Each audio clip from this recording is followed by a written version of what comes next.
Hey, hello everyone. This is Commissioner Tom. I have a little bit of a different video for you today. This is not one where we're out in the field hunting or out in the field digging. So just want to give you a little background about what you're going to see in this video. A couple of days ago, my friend Mark, my digging friend Mark, and I were at a, I guess you call it a flea market, or it's kind of a local garage sale day. And kind of long story short, we were actually approached by an individual who had a group of artifacts. And we knew about the artifacts, and this person had been telling us about it, and we said, oh, we'd sure love to see these sometime. So lo and behold, the person showed up with these artifacts, and before we knew it, there was an offer to sell the artifacts, which is not something that I do very often. I'm not really into buying artifacts or selling artifacts. You know, what you see behind me here has all been pretty much all been personal collected, and so that was something a little bit new for me. But Mark and I kind of looked at each other, and based on what the price was suggested, we decided to go ahead and pool our money and split the cost and purchase this small collection. So what I'm going to do next is we'll kind of shift the camera here, and I'll show you what we ended up purchasing, and then I'm going to tell you also what our plan is with this group of artifacts. So let me turn the camera off here, and I'll show you what we got. Okay, well, here they are. So you can see why we were kind of interested in this group. Big, gigantic celt. Couldn't fit these in the frame. This thing is a monster here. It's got great color, beveled edge. Probably a big handheld knife, maybe. But yeah, look at some of these pieces here.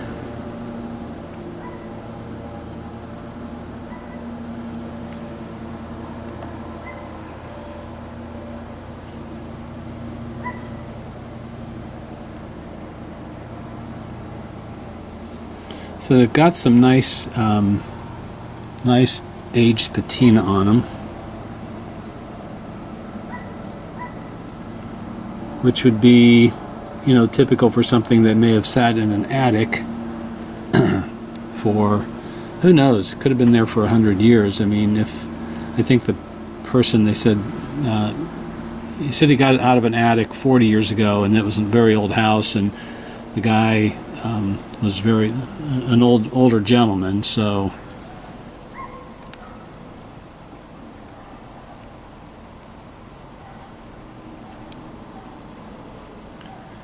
these pieces are really something here.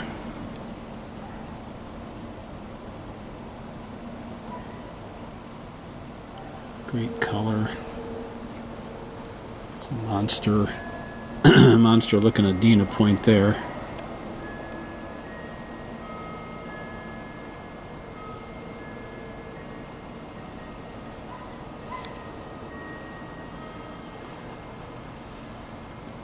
This one's pretty cool. Very thin needle tip.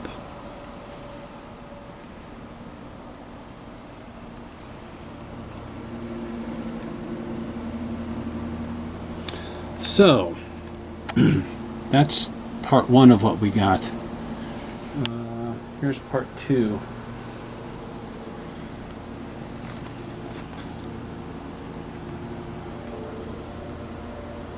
Yep. Banner stone. Beautiful color too. I hope the camera's catching that good.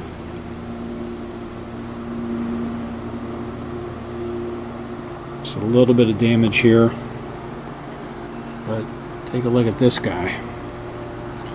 Let me move a few things here so we're not holding it over top of anything.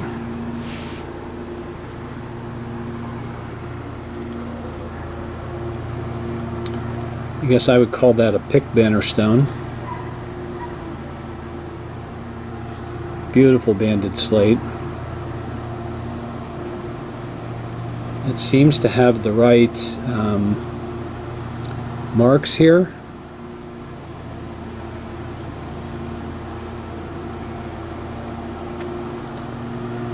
But we don't know for certain. I mean, again, we didn't buy it based on what we think the value of this banner stone is.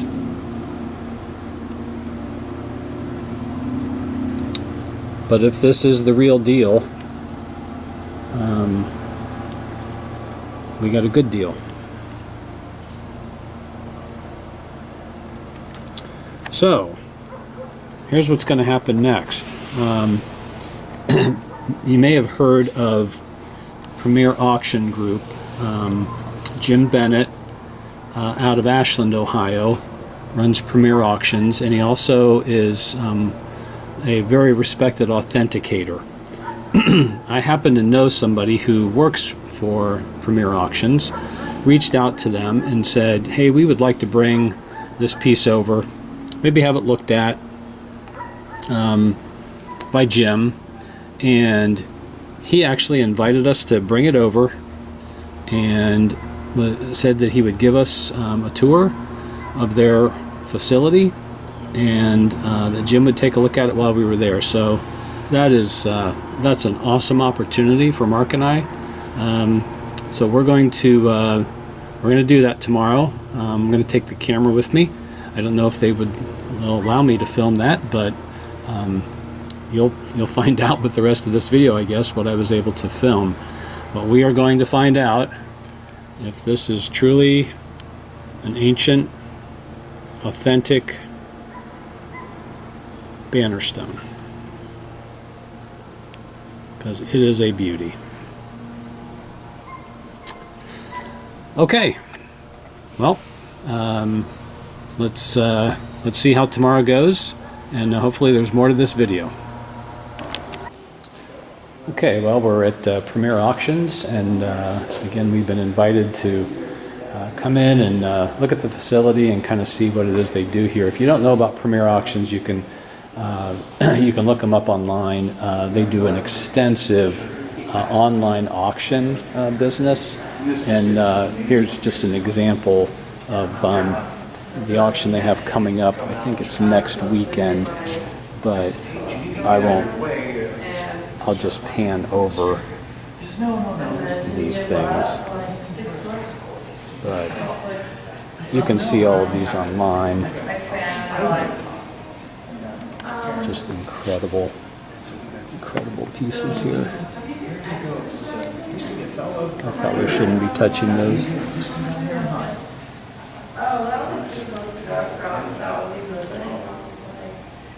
So yeah, if you're into investing into artifacts, check out their website, Premier Auctions. They run them pretty regularly, and also if you have collections that you want to sell, I think they told me that they just, I'll walk over here. They just took in a collection from New York, and this is somebody whose husband had passed away, and so it's sent over here. It's cataloged.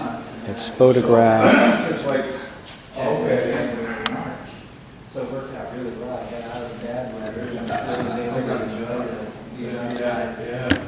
And then put online for auction. And obviously, because they are an authenticator, it's also goes through the authentication process. So when you're buying something from here, you're getting the real deal. 2 months after getting the building. So this is where you have your live auctions? Yeah, and so typically the outer perimeter of the room here, we have all the tables with all the artifacts on. It was actually even all set up today for people to come in and view. So people are always coming in during business hours and looking at whatever they want to bid on for the auction. Of course, we had to move everything so that they could work on this today. Sure, yeah. I think they put a lot of tables up front. How many people do you get at a typical live auction? I'm not sure number-wise. I know the only 2 floor sales we've had here so far, because we had the grand opening in June, we had the root sale in July. So both those were really high-profile sales. It was pretty much standing room only in here. Yeah. So most of the chairs were taken up, and a lot of guys standing around in different spots. So the grand opening sale had really high-end stuff, drew a lot of people in. The root sale, especially being the last one. Wait, I was going to ask you, what do you think about just the values and the prices, you're seeing for artifacts? I mean, I've seen it going up. Yes. But do you think that this is continuing? I really do. Yeah. The problem I have, I get asked a lot when people call in and say, hey, that gorget, that pendant, what do you think that's going to bring? And I can't give them an answer anymore. I used to be able to, because you're like, okay, it's a $400 piece, so you tell them $350 to $450, because that's probably where it's going to land. Anymore, I don't have any idea, because people are fighting over this. It seems like there's a lot more collectors coming into this. They're looking at it as an investment, and they're just investing. It's not the collector mentality so much as an investing. I saw that trend start a few years back. Yeah, and that's really drove the prices. Something else that's pretty interesting, I think. So, we have a floor sale, and we have a pretty good crowd here for every floor sale. I bet 60-70% of the stuff still selling online, even at a floor sale. Is it? Yeah. Okay. Online There's sales. so much of an online presence, even in the floor sales. And I'm guessing that the online sales are going all over the United States. Yes, for sure. Yeah. For sure. On auctions, they go into these totes here. If they're requesting COAs, those totes come to me, and then I bring them back to the wall here. Okay. And then Madison packs them and ships them. Got it.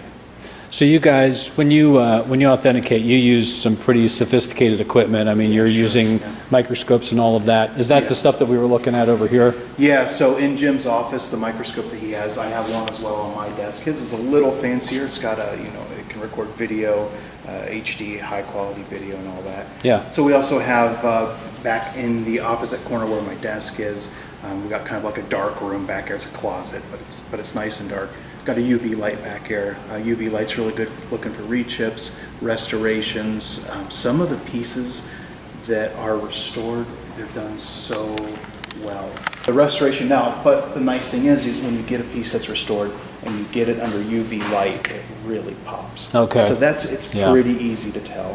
What about just pure reproduction stuff? Like Yeah. what are you looking for? I mean, on a piece, are you obviously you're looking for hinges, things like that, grinding. Yeah, so you're kind of looking at it all, and when you handle a bunch of stuff, you kind of get to this point when you pick something up, you're noticing multiple traits at once.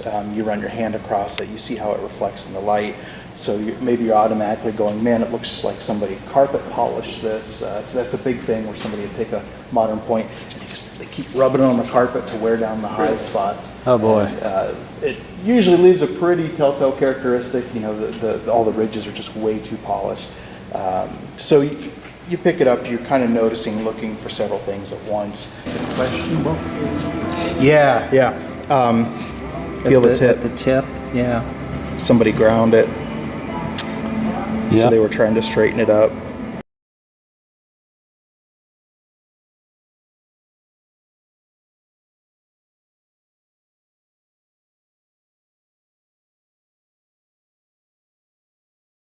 So this is, so he's not going to show. I don't have a straight down look quite as well. I'll pull it up on the computer.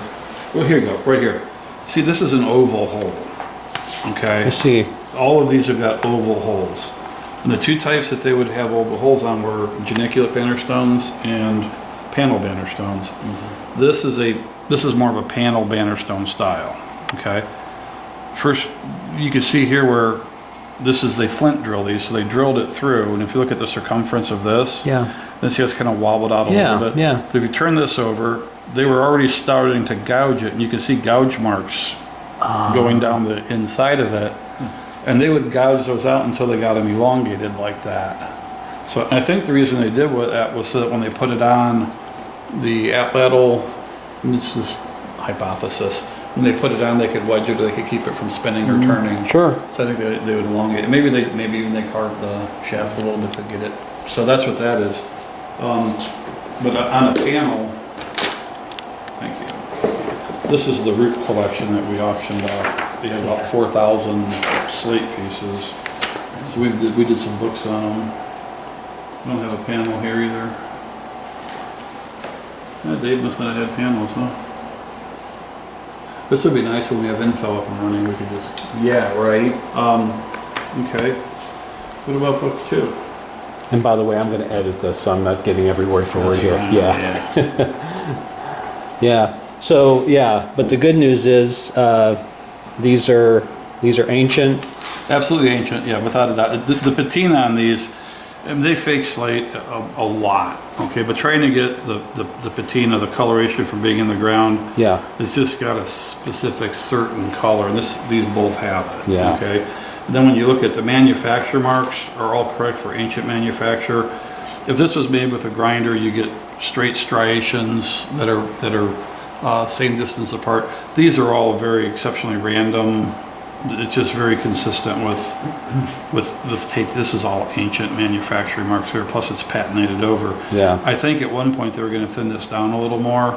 That's why they didn't polish this all off. And then Yeah, it is. Then they just, It's beefy. then they just said, hey, let's just leave it here. Yeah. So, Yeah. and that's really unique with the gouging. Not in that one either. No panels. No, not even in the other types. Yeah, it's interesting. We just So- this was kind of the afterthought and not thinking it was anything unusual, but now looking at it, I see what you mean, how this has been gouged. And if you look at, like I said, once again, if you look at, there's the marks and lines going down this way, where they're just starting to work that out and, and gouge it. So this would have been a little more elongated. So, and maybe it's possible that they, because this is so thin here, they may have started it and just abandoned it and said, hey, we're just going to use it like that because Yeah. we're getting really close to Yeah. the interior edge here. So, but no, definitely ancient pieces, both archaic period. So you're, That is great. 3,000, 4,000 years old. That's awesome. Well, we really appreciate you looking at those for us. Yeah, That's it's my pleasure. I'm glad you guys stopped out to see. Yeah. I wish I had an example sitting right here. We usually have got one somewhere, but yeah. But like I said, it's a situation where there's only 2 types of those that they would oval out and elongate: the Yeah. geniculate and the panel. Yeah. This is almost like a shield shape, except for it's not. It's just a.